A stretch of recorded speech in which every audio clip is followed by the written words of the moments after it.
नमस्कार देवियों सज्जनों, a very good evening to all of you. एक बार फिर से आप सबके समक्ष उपस्थित हूँ आपके ही अपने चैनल असिडवस आशीष में। आपका हार्दिक अभिनंदन करता हूँ, इस्तकबाल करता हूँ, खैर मकदम करता हूँ। आज नया दिन, लेकिन चर्चा हम करेंगे सब्जेक्ट वर्ब अग्रीमेंट की, जो हम करते आ रहे हैं गुज़िस्ता किश्तों से। तो आज हम चौथा रूल देखेंगे सब्जेक्ट वर्ब अग्रीमेंट का। हमने noun plus preposition plus noun ये रूल देखा, उसमें क्या होगा, सब्जेक्ट फिर वर्ब सिंगुलर होगा कि प्लूरल। फिर हमने देखा indefinite number, indefinite quantity plus of, and then subject या नाउन का फॉर्म क्या होगा, फिर उसके अकॉर्डिंग वर्ब का क्या फॉर्म होगा। फिर हमने देखा collective noun, singular collective noun plus of plus plural noun. इस फॉर्म के अगर सेंटेंसेस, इस स्ट्रक्चर के सेंटेंसेस हों तो वर्ब किसके अकॉर्डिंग रहेगा, प्लूरल नाउन के अकॉर्डिंग रहेगा कि सिंगुलर कलेक्टिव नाउन के अकॉर्डिंग रहेगा। आज ये चौथा रूल आप देख पा रहे होंगे। कभी सेंटेंसेस में कलेक्टिव नाउन तो है, वो सब्जेक्ट है, लेकिन उसके बाद ऑफ या कोई प्लूरल नाउन नहीं है। जैसा हमने कल चर्चा की, the team of students has entered the finals. तो यहाँ हमने देखा, कल चर्चा की कि सिंगुलर कलेक्टिव नाउन है, फिर ऑफ से वो जोड़ा जाता है प्लूरल नाउन से, तो सिंगुलर कलेक्टिव नाउन ही सब्जेक्ट होगा और वर्ब हमारा सिंगुलर होगा। आज अगर सिंगुलर कलेक्टिव नाउन सब सेंटेंस में है लेकिन ऑफ और उसके बाद कोई प्लूरल नाउन नहीं है, तब वर्ब सिंगुलर होगा कि प्लूरल, इस पे आज चर्चा करते हैं।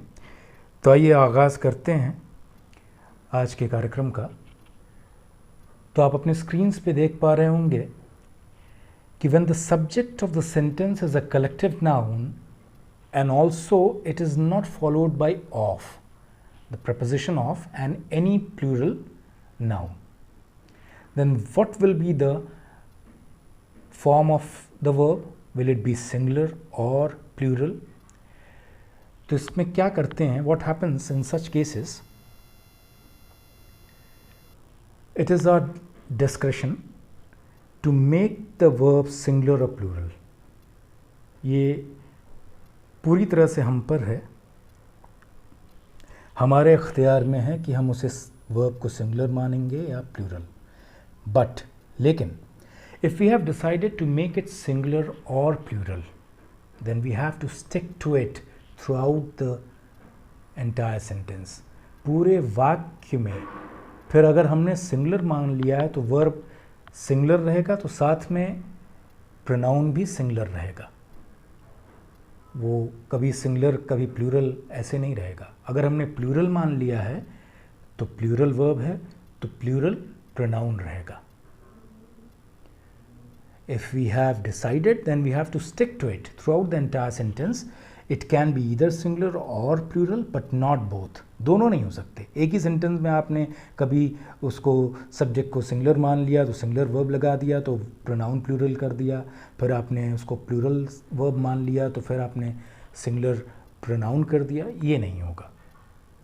कोई एक, हमें इस पे बिल्कुल दृढ़ निश्चयी होके ये फैसला लेना है कि हमें उसको सिंगुलर मानना है सब्जेक्ट को या प्लूरल। उसी के अकॉर्डिंगली हमें वर्ब और प्रोनाउंस को, उनके फॉर्म डिसाइड करने हैं।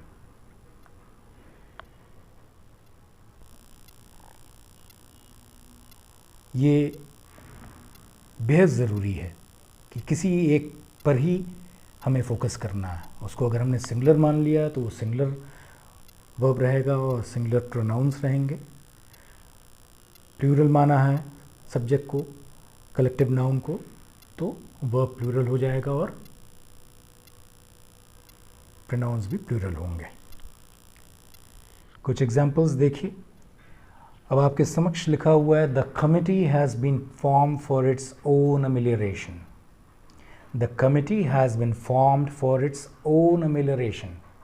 अमेलियरेशन का मतलब होता है फॉर इट्स ओन बेटरमेंट, अपने ही बेहतरी के लिए, सुधार के लिए। तो यहाँ आप देखिए first number 1 sentence, the committee has been form for its own amelioration. Number 2 में आप देखिए the committee have been form for their own amelioration. दोनों सेंटेंसेस सही हैं। आप देखिए हैज़ बीन सिंगुलर वर्ब हो गया, has been formed singular verb, और फिर इट्स सिंगुलर प्रोनाउन। तो सिंगुलर वर्ब के साथ फिर सिंगुलर प्रोनाउन का यूज़ होना चाहिए, हुआ है, बिल्कुल सही है। फिर दूसरा सेंटेंस यही सेंटेंस है। आप इसको अगर आपने कमिटी को प्लूरल मान लिया है तो the committee have been formed, यहाँ हमने कमिटी को प्लूरल माना तो हैव हमने यूज़ किया, have been formed verb, plural subject plural verb वाला जो अग्रीमेंट है वो फॉलो हुआ। और फिर फॉर देयर ओन अमेलियरेशन, यहाँ देयर प्लूरल प्रोनाउन भी यूज़ हुआ। तो ये दोनों सेंटेंसेस बिल्कुल सही हैं। पहले हमने सिंगुलर माना इसलिए हमने सिंगुलर वर्ब यूज़ किया और सिंगुलर प्रोनाउन, फिर हमने उसको प्लूरल माना, प्लूरल सब वर्ब और प्लूरल प्रोनाउन यूज़ किया।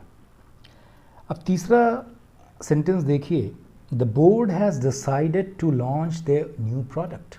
देखिएगा, द बोर्ड हैज़ डिसाइडेड, यहाँ तो पहले बोर्ड को सिंगुलर मान के सिंगुलर वर्ब लगा दिया गया, लेकिन आगे चलते ही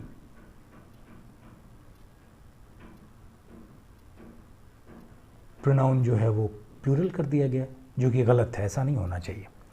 यहाँ अगर आपने उसको सिंगुलर माना है तो सिंगुलर प्रोनाउन भी होगा, अगर आपने प्लूरल माना है तो वर्ब प्लूरल होगा तो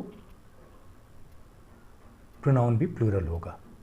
सो sentence number 3 is wrong because the verb is singular but the pronoun is plural. Has decided तो ठीक है, सिंगुलर हो गया, लेकिन देयर जो है वो प्लूरल प्रोनाउन हो गया। तो हमें सिर्फ एक पे ही स्टिक करना है, उसको या तो थ्रू आउट हमें सिंगुलर मानना है या थ्रू आउट हमें प्लूरल मानना है। एंटायर सेंटेंस में हम फिर अपने फैसले को बदल नहीं सकते। बिल्कुल, इसका सही फॉर्म देखिए क्या है, the board has decided to launch its new product. ये एक सही वर्जन है इसका। हमने बोर्ड को सिंगुलर माना इसलिए हमने प्लूरल सिंगुलर सब वर्ब यूज़ किया, हैज़ डिसाइडेड, और साथ में सिंगुलर प्रोनाउन इट्स। और हम इसे बोर्ड को प्लूरल भी अगर मान लेते तब भी द बोर्ड हैव डिसाइडेड हमें करना पड़ता, वर्ब प्लूरल होता, और to launch their new product फिर प्लूरल प्रोनाउन। तो आज ये चर्चा थी जब सिंगुलर प्लूरल की, कब सिंगुलर वर्ब यूज़ करना है, कब प्लूरल। अगर हमारा सब्जेक्ट कलेक्टिव नाउन है और वो ऑफ या प्लूरल नाउन के द्वारा फॉलो नहीं होता है, उसमें सेंटेंस स्ट्रक्चर में ऑफ या प्लूरल प्रोनाउन नहीं है, तो हमें अपने डिस्क्रिप्शन पे ये डिसाइड करना है कि हमें उसको सिंगुलर मानना है कि प्लूरल।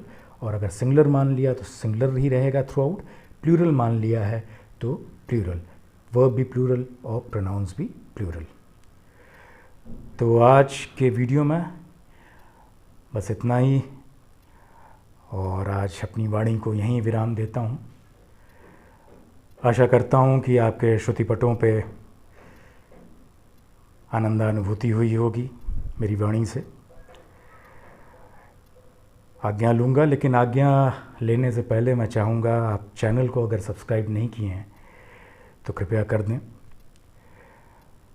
अगर ये बेहतर लगा होगा, अच्छा लगा तो इसको लाइक कर दें, प्रचारित प्रसारित करें दोस्तों मित्रों में, सगे संबंधियों में, वो भी इस ज्ञान सुधा से अभिसिंचित हो सकें। फिर और भी रूल्स के साथ चर्चा होगी आगे की किस्तों में। Thank you so much for your time. Bye bye and have a great day.